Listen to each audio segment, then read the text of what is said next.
Daniel was a bright, accomplished professional whose quiet confidence often drew admiration, but it also made him a target for occasional harsh words from his colleagues. He had worked hard to build his career, yet no matter how skilled or well-regarded he became, there were always individuals who aimed to bring him down with their words. One day, after an especially hard day filled with critical remarks, he decided he'd had enough. Daniel sought advice from his old mentor, John, a retired psychologist who had helped countless people develop emotional resilience. He invited him over for tea and listened to his story. John nodded thoughtfully. "You see, Daniel, insults are more about the speaker than the one receiving them.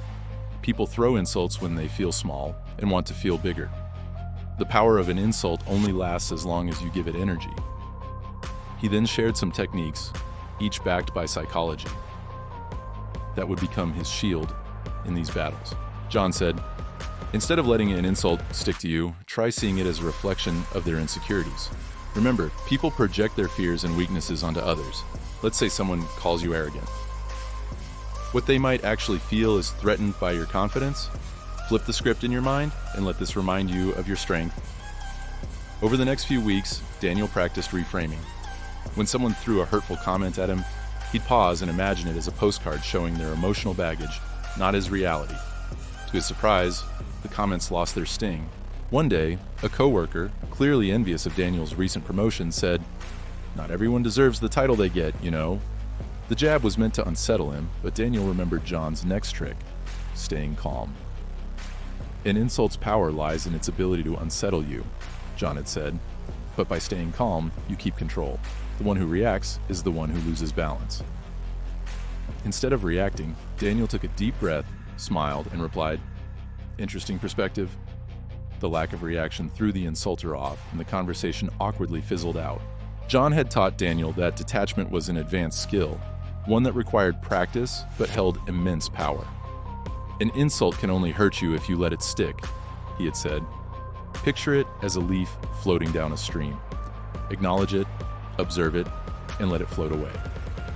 So Daniel visualized each insult this way. He imagined himself standing beside a calm river. Each time someone insulted him, he'd mentally place the words onto a leaf and watch it float away. Over time, he noticed he felt lighter and less affected by others' negativity. John had also suggested humor. When appropriate, humor can take the edge off any insult and make it lose its bite, he'd advised. During a team meeting, a colleague sarcastically commented, "Well, let's see if our golden boy has the solution." Daniel responded with a grin. "Thank you for the vote of confidence. I'll do my best." His playful response turned the insult into a compliment and drew laughter from the team, diffusing the tension. The most transformative insight came from John's explanation of the psychological mirror. "When people insult you, try mirroring their emotion instead of their words," John had advised. If someone's harsh, try replying with warmth and understanding. Often, people expect their insults to breed anger or defensiveness. Showing empathy makes them confront their own negativity. One day, a senior colleague tried to belittle Daniel's ideas in front of a client. Instead of arguing, Daniel said, "I can see this topic matters a lot to you. I'd love to hear your thoughts on it."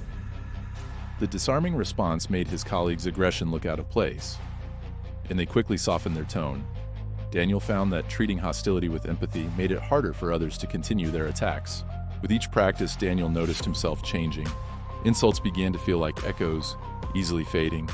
He felt less shaken by others' words, developing an inner strength that no criticism could reach. His confidence grew, and soon he was known not only for his professional skills, but for his calm, collected presence. His journey taught him a powerful truth. The strength to handle insults lay not in fighting back, but in understanding the source, mastering detachment, and responding with calm wisdom. In mastering these techniques, Daniel didn't just learn how to deal with insults, he learned to transform them, finding resilience and peace within himself.